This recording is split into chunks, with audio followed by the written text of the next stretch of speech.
ऋषिराज सावंतने विमान लँड झाल्यानंतर जेव्हा बाहेर पाहिलं तेव्हा त्याला बँकॉक नाही दिसलं, तर 4.25 तासांच्या प्रवासानंतर आपण पुन्हा पुण्यातच पोचल्याचं त्याच्या लक्षात आलं। त्याच्यासाठी हा मोठा धक्का होता। आपले वडील तानाजी सावंत आपल्यापेक्षा सरस ठरल्याची जाणीव त्याला झाली आणि यामध्ये महत्त्वाची भूमिका निभावली होती केंद्रीय नागरी उड्डयन राज्यमंत्री असलेल्या मुरलीधर मोहोळ यांनी। एखाद्या सामान्य व्यक्तीला जर हवाई प्रवास करायचा असेल आणि त्यातही परदेशी जायचं असेल तर परवानग्यांचे किती सोपस्कार पार पाडावे लागतात हे आपण सगळे जाणतो। मात्र तुमच्या हातात जर सत्ता आणि पैसे असतील तर याच यंत्रणा तुमच्या दिमतीला कशा उभ्या ठाकतात हे ऋषिराज सावंतच्या या प्रकरणातून दिसून आलं। हे प्रकरण नक्की काय, त्यामध्ये कोणाकोणाचा सहभाग आहे? तर तानाजी सावंत यांच्या या धाकट्या मुलाला मित्रासह परदेशात फिरायला जाण्याची सवय आहे। मागील आठवड्यात अशाच खाजगी विमानाने दुबईला जाण्यासाठी या ऋषिराज सावंतने 55 लाख रुपये खर्च केले होते आणि आता त्याला मित्रांसह बँकॉकला फिरायला जायचं होतं। मात्र त्याच्या बँकॉकला जाण्याला त्याच्या पत्नीचा आणि वडील तानाजी सावंत यांचाही विरोध होता। मात्र ऋषिराज ऐकायला तयार नव्हता। बँकॉकला जाण्यासाठी त्याने 9 जानेवारीला रविवारी ग्लोबल पॅसेंजर मॅनिफेस्ट या खाजगी विमान कंपनीचं 18 सीटर विमान बुक केलं आणि त्यासाठी तब्बल 78 लाख रुपये त्याने मोजले आणि 9 तारखेला बुकिंग केल्यानंतर या विमानाने तो 10 तारखेला सोमवारी संध्याकाळी बँकॉकला जायला निघणार होता। तानाजी सावंतांनी आपल्या या मुलाला थांबवण्याचा प्रयत्न केला, मात्र ऋषिराज ऐकला नाही आणि सोमवारी दुपारी तो कात्रजमधल्या त्याच्या घरून 2 मित्रांसह बँकॉकला जाण्यासाठी पुणे एअरपोर्टच्या दिशेने निघाला। त्याचे 2 मित्र प्रवीण उपाध्ये आणि संदीप वसेकर हे त्याच्यासोबत होते। पुणे एअरपोर्टला तो पोहोचला आणि या ग्लोबल पॅसेंजर मॅनिफेस्ट कंपनीच्या 18 सीटर विमानाने 4:30 वाजता पुण्याहून बँकॉकच्या दिशेने टेक ऑफ केलं, उड्डाण केलं। ऋषिराज आणि त्याच्या 2 मित्रांसह यावेळी विमानात आणखी 3 व्यक्ती होत्या। त्यापैकी 2 पायलट होते, कॅप्टन रक्षित अग्निहोत्री आणि दुसरे पायलट कॅप्टन श्रीसेठ अग्निहोत्री आणि तिसरी व्यक्ती होती एअर होस्टेस असलेली जॉयश्री नाथ। तर 3 प्रवासी आणि 3 क्रू मेंबर यांचा समावेश असलेलं हे विमान 4:30 वाजता टेक ऑफ करून बँकॉकच्या दिशेने निघालं आणि दुसरीकडे तानाजी सावंत यांनी आपल्या या मुलाला बँकॉकला पोहोचण्यापासून रोखण्यासाठी आपली राजकीय आणि आर्थिक ताकद पणाला लावायचं ठरवलं। सर्वात आधी तानाजी सावंत यांनी ते ज्या पक्षाचे आहेत त्या पक्षाचे प्रमुख एकनाथ शिंदे यांच्याशी संपर्क करण्याचा प्रयत्न केला, मात्र त्यात यश आलं नाही।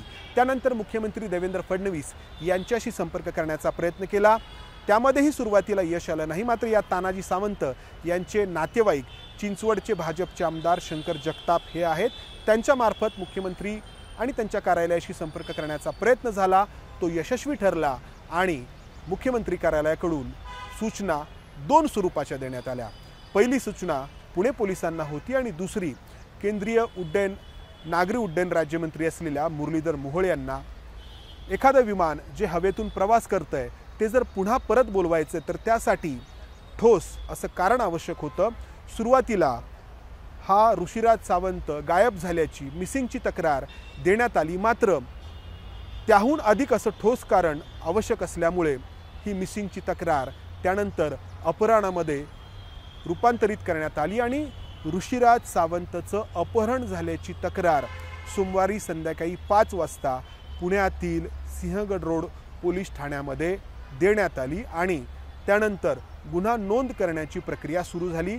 संध्याकाळी 6:30 पावणे 7 वाजताच्या दरम्यान सिंहगड रोड पोलीस ठाण्यामध्ये या ऋषिराज सावंतचं अपहरण झाल्याचा गुन्हा नोंद करण्यात आला आणि दुसरीकडे केंद्रीय नागरी उड्डयन राज्यमंत्री असलेल्या मुरलीधर मोहोळ यांच्यामार्फत प्रयत्न सुरू झाले।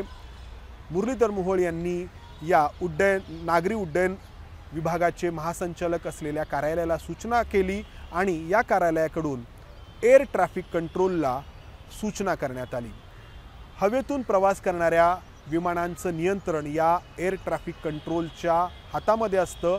या एअर ट्रॅफिक कंट्रोलकडून करण्यात येणाऱ्या सूचना कोणत्याही विमानाच्या वैमानिकाला पायलटला पाळणं बंधनकारक असतं आणि या एअर ट्रॅफिक कंट्रोलकडून या विमानाचे पायलट असलेल्या रक्षित अग्निहोत्री आणि श्रीसेठ अग्निहोत्री यांच्याशी संपर्क करण्यात आला आणि त्यांना विमान पुन्हा परत फिरवायला सांगण्यात आलं। तोपर्यंत हे विमान बंगालच्या उपसागरावरून प्रवास करत होतं, म्हणजे भारताच्या हवाई हद्दीमध्येच होतं आणि या 2 पायलटला विमान परत फिरवण्याची सूचना करताना आणखी एक सूचना करण्यात आली, ती म्हणजे हे विमानात पाठीमागे बसलेल्या या ऋषिराज सावंतला कळू द्यायचं नाही। त्यामुळे या 2 पायलटनी रक्षित अग्निहोत्री आणि श्रीसेठ अग्निहोत्री यांनी बंगालच्या उपसागरावरून विमान जेव्हा परत फिरवलं तेव्हा विमानात पाठीमागे बसलेल्या ऋषिराज सावंतला असं वाटलं की आपण बँकॉकच्या दिशेनेच पुढे निघालेलो आहोत।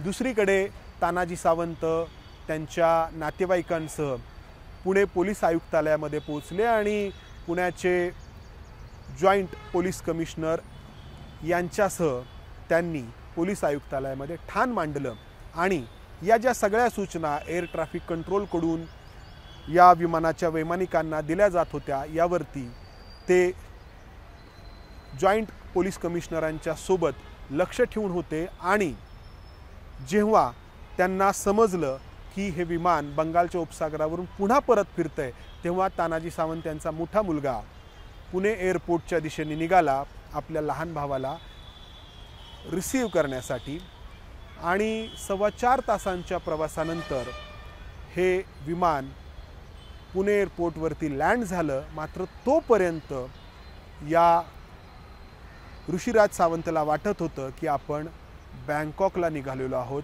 विमान लँड झाल्यानंतर त्यांनी जेव्हा बाहेर पाहिलं तेव्हा त्याला बँकॉक नाही दिसलं, तर त्याच्या स्वागतासाठी पुणे पोलीस हजर होते।